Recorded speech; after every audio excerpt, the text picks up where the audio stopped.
Welcome back to Real Life AI, a Friday series on the Jam-Packed Business Made Easy with AI podcast. And I'm Flora Mercury, your host. This is where we strip AI down to what matters in our day-to-day life, how it helps real people save time, find clarity, and create more space to be human. And today's guest is someone who lives and breathes that mission, Ben Cohen, AI lead at Good Innovation. Ben spent 15 years in the charity world and now helps organizations use AI to increase their impact while keeping humanity at the center. We dive into the unglamorous tasks that bog teams down, the kind AI that can quietly transform, and Ben shares stories from the field, including one pilot that saved 300 caseworkers up to a full day of admin every single week. If you're in a nonprofit, a small business, or simply in a role where your workflow feels messy or overwhelming, this is a conversation that feels like a breath of fresh air. Let's get into it. And Uh-huh. all right. Hey, Ben. I'm Flora. Nice to meet you. Lovely to meet you too, Flora. Thanks for having me. Yeah, thank you so much. And I look forward to really digging into your background, give you a little bit of a sneak peek of who you're talking to.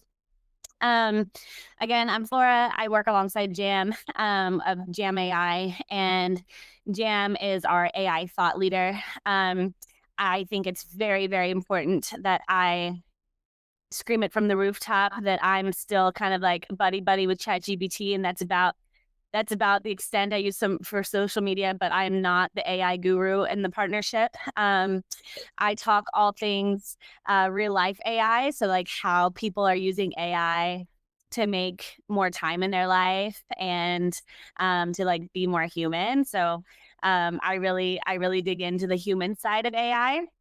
Yeah. And I share that with you because I want to learn, all of your angles of AI and your story and how, 8-year-old Ben got to where you are now. And just know that when you're talking to me, there's a big chance you're talking over my head with the technology. And that's okay too. I just want to be super transparent with you that I am not the AI expert. So that's Yeah. who I am. That's all good. I think though, is there such a thing as an AI guru?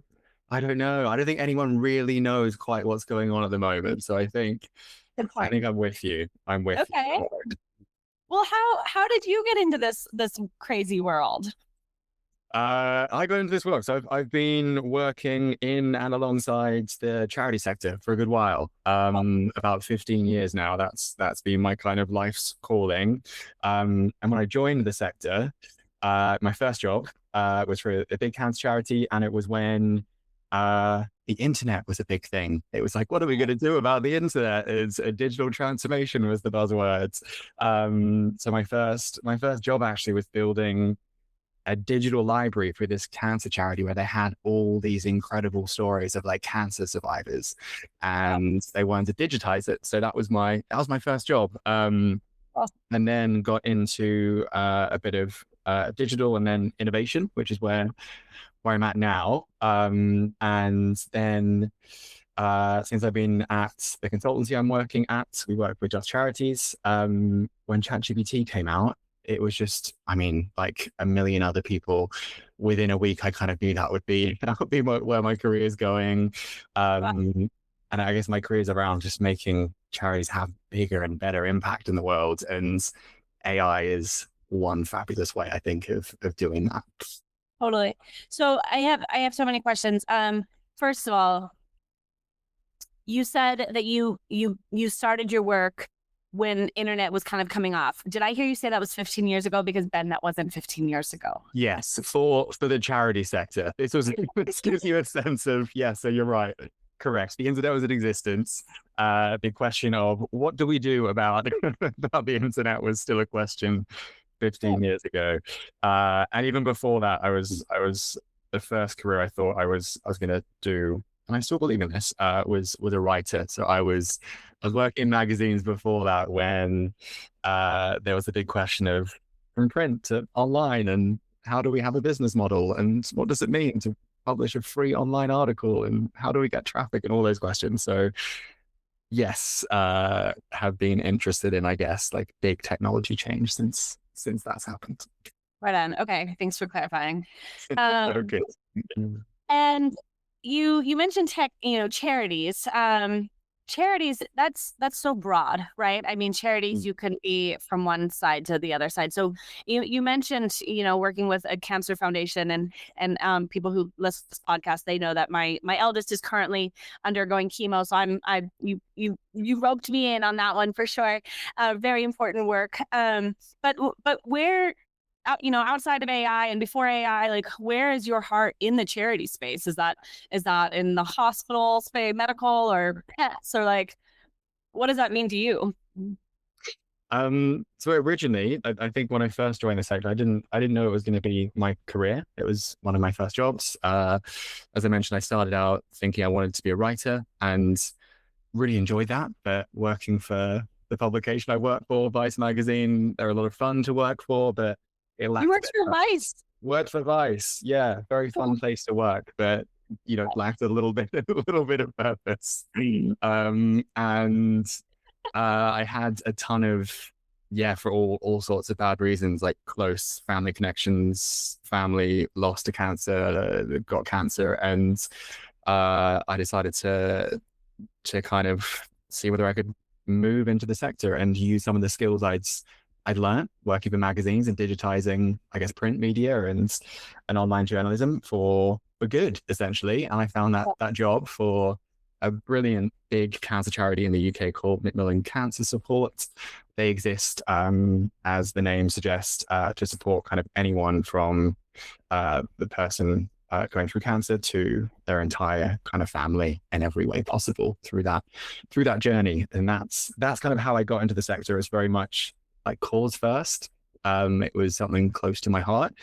But then I guess over time I've gone on that journey of falling in love with the sector, and I guess the wider cause is there, and at the same time just believing it can do so much more than it is. So I think I'm a little less like cause aligned now. It's often like the people and the charity and trying to do the best work possible. So yeah, in the consultancy I work for, Good Innovation, we work across all sorts of causes, Oh, awesome. and with all sorts of people. So yeah.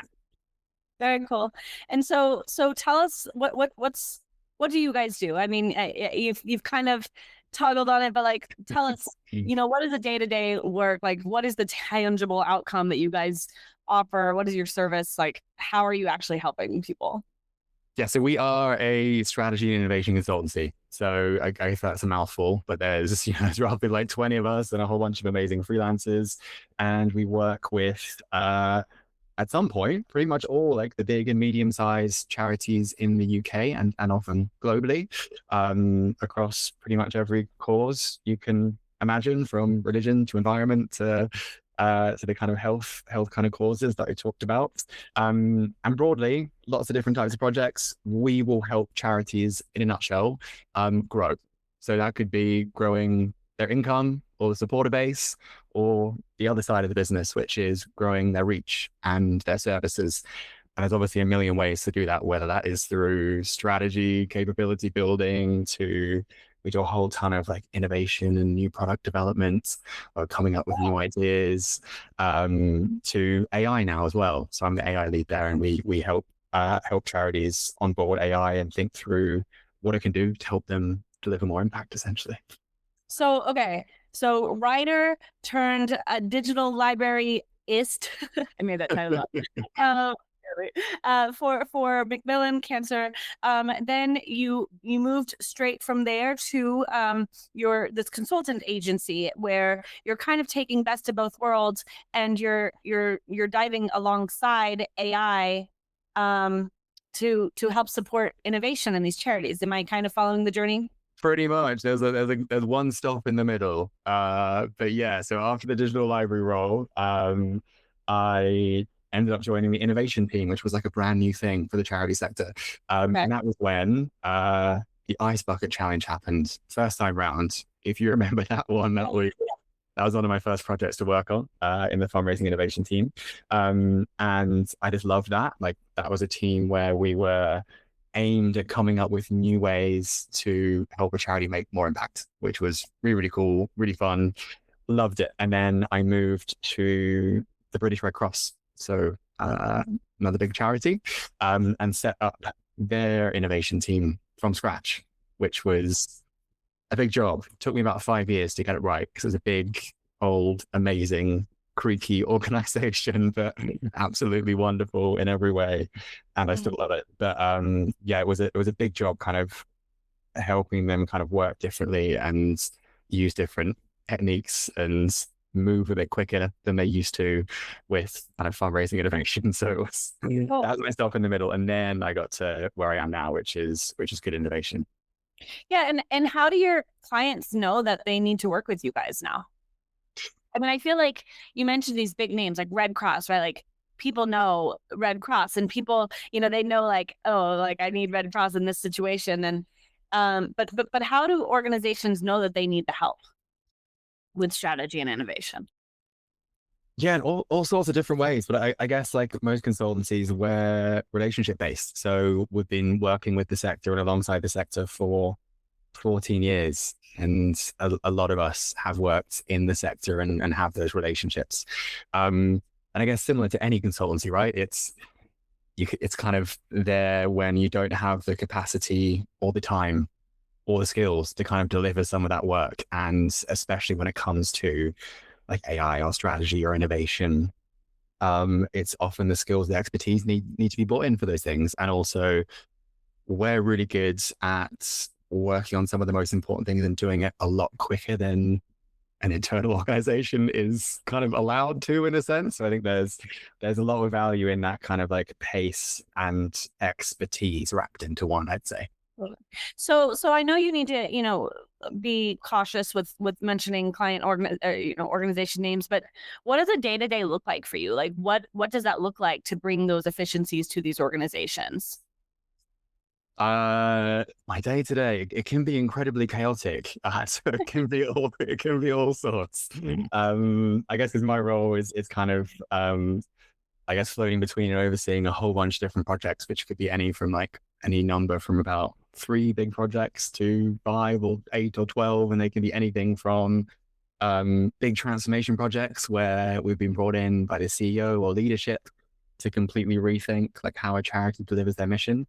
And that's Wow. big strategy workshops or presenting to trustees, to, like we're doing a lot of AI work at the moment. So we've got one project where we've brought together 15 different charities from across the UK and internationally, and help them think through strategically, like what AI means for them and the sector and how to use it, as you said at the top, like with a kind of human lens on it. So you're not just kind of automating people out of their jobs.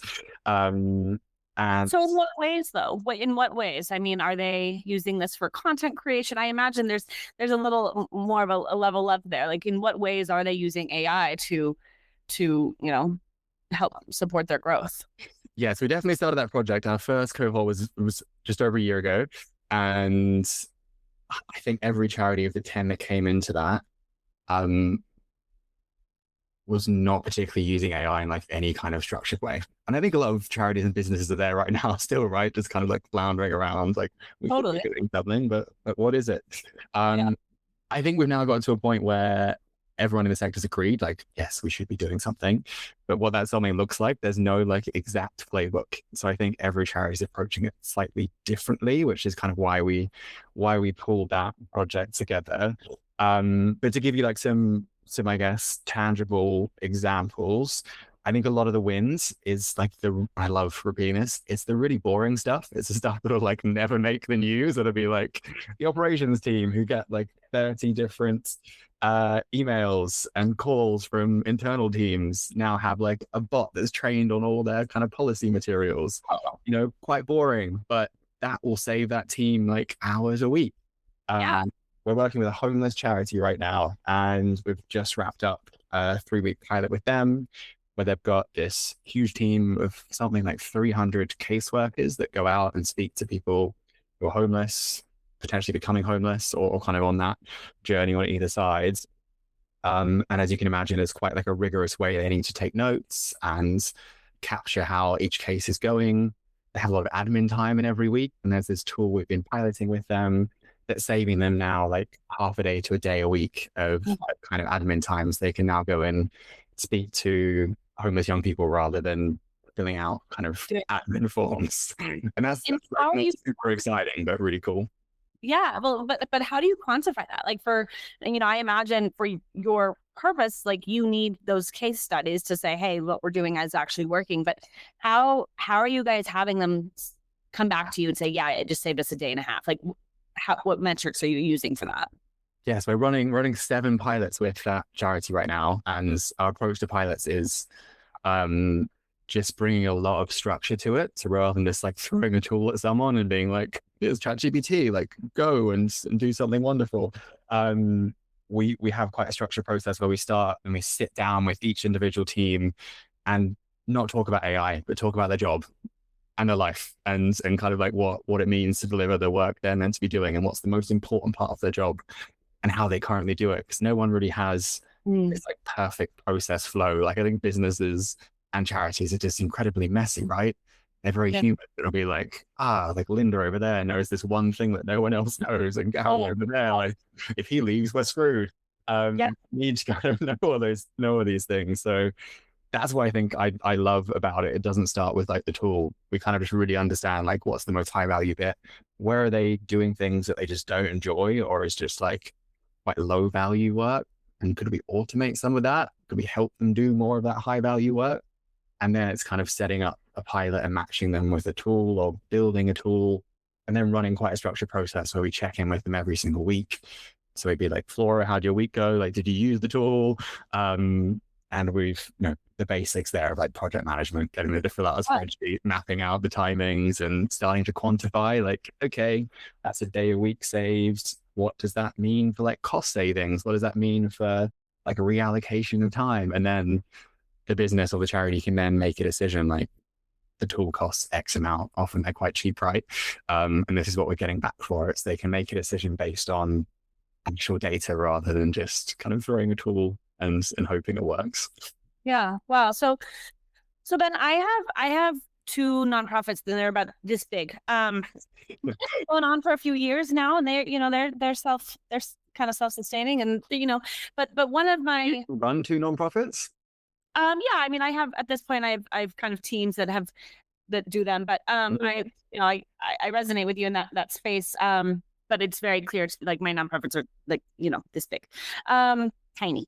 I share that with you though because so many people over the years are like, well, how do you make money with nonprofits? So it's like, well, a nonprofit is a business, right? Like we get to clarify our taxes a little differently, but like we are a business, so what we call a mission statement, that's our North Star, but other businesses still have, their own mission statements. And we're a business, like nonprofits are a business. And I share that with you because you mentioned this like automating low level work, right? So Yes. if you're talking to charities or if you're talking to small business owners, I mean, a nonprofit is a business, right? So you are essentially talking to people who are working in business, right? Yes. So these questions could really, I imagine, carry over nicely to other people and privatized work too, right? And public work. And so Oh, what 100%. are these questions that maybe listeners could do kind of a self audit for, right? Like what are these questions that trigger these, oh, okay, these are potentially tasks, low level tasks that I can automate. And I really love that you start with like your day to day, and then you pull into the AI tools and those resources available. But what are some of those questions that listeners could maybe ask themselves if they're not in a nonprofit, if they're just in a business, right? Or Yeah. So I think it's the same for it's, yeah, as you say, a charity is essentially a business. It's just run with a different governance structure, and in the US especially, tax laws. So I think the piece we do is less kind of like asking the direct question, and we do that at the end of every interview, but it's about just really understanding like, what are you there to do?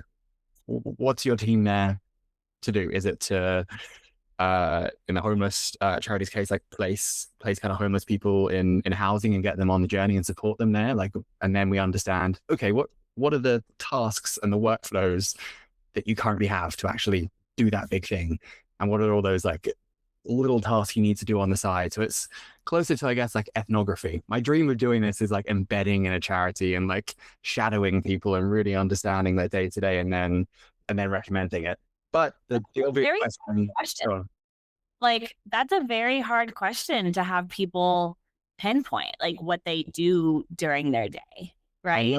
I know, it's really hard. It's really hard. And you kind of have to go step by step, right? Like, well, okay, so you interview the young person, and then what? Like, what happens after the interview, and what happens after that? Like, what do you actually need to produce, and how long does that take you? And do you need to get sign off here and sign off there? And is that kind of written down anywhere? Like, those are the kind of things to look at. Or if we're working with like a finance or ops team that is the same in any business, is kind of looking at like inefficiencies there as well, of which there's always tons, right? It's like, well, we're always answering questions about this, but we haven't written that down. Or those kind of moments you can spot when you spend some time with the team and with someone. And that's when you're like, train a bot. Yes, exactly. Yeah. Yes. Or do something more complicated. But yeah, exactly. And there's just so much, I think, at the moment, and it won't always be the case, but there's so much. It's like the classic consultancy term, low-hanging fruit, Flora. That's the phrase. Yeah. Okay. It does exist in this term, in this kind of element of, or this stage of, I guess, AI implementation, where it's still quite early days. So what other tools are you recommending for these charities to use? We try and keep it quite simple. So we try and just build stuff on tools they already have. Or our second option is, if that can't solve it, then we'll recommend like a third-party tool. Maybe someone else has answered that problem for them. An example of that is a couple of tools we've been using at Good Innovation for a good few, over a year now, is to help with audience insight, which is a tool and which is, I guess, a challenge for anyone, right? In any business, you need to understand your audience, no matter who you are.